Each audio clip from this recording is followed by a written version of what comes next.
No one knew that within minutes the club would turn into a death trap. 25 people were dead, including 4 tourists. It began like any other busy weekend in Goa. On Sunday, December 7, tourists and locals flocked to Birch by Romeo Lane, a glamorous island-style nightclub near the backwaters of Arpora. It was marketed as Goa's first island club, a perfect place for music, dancing, and a late-night escape. Through the night, the music played, people danced, the crowd sang along as the DJ switched to the hit song Mehbooba Oh Mehbooba. No one knew that within minutes the club would turn into a death trap.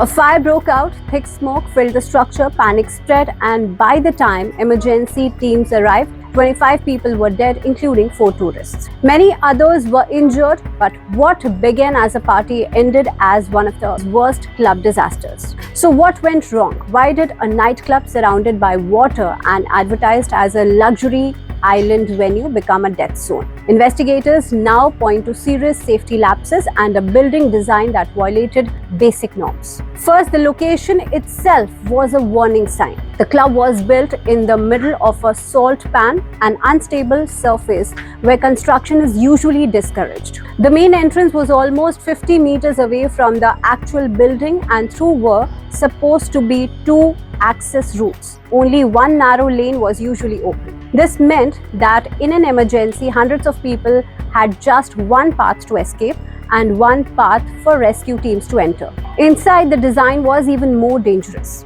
The basement had heavy concrete walls and a permanently closed exit. This basement housed the kitchen, the changing room, and the bar counter. It had no proper ventilation and it could be reached only through 2 narrow staircases.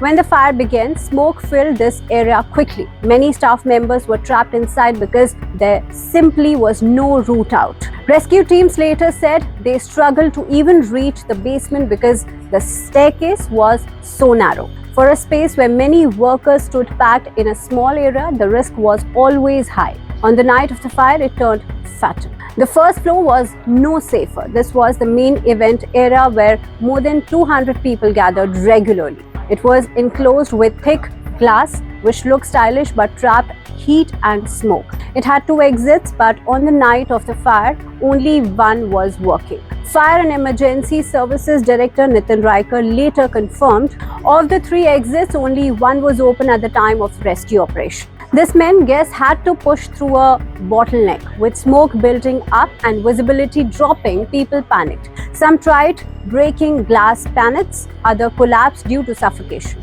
The club's isolated location made everything worse. Because it sits on a salt pan, emergency vehicles could reach only through one narrow road. Fire trucks, ambulances, and rescue teams all had to squeeze through this single lane. Precious minutes were lost. As investigators pieced together the details, one thing is very clear. This tragedy was not an accident. It was a result of ignored warning, unsafe design, and a complete failure of basic fire safety norms. A club that sold the dream of an island escape created a deadly trap with only one real exit, poor ventilation, and limited access for help. For families who lost loved ones, the questions are heartbreaking. Who approved this structure? Why were exits locked? Why was a packed nightclub allowed to operate on a salt pan at all? As Goa mourns, the investigation continues, but one lesson stands out. The price of ignoring safety can be catastrophic, and in this case, it cost 25 lives.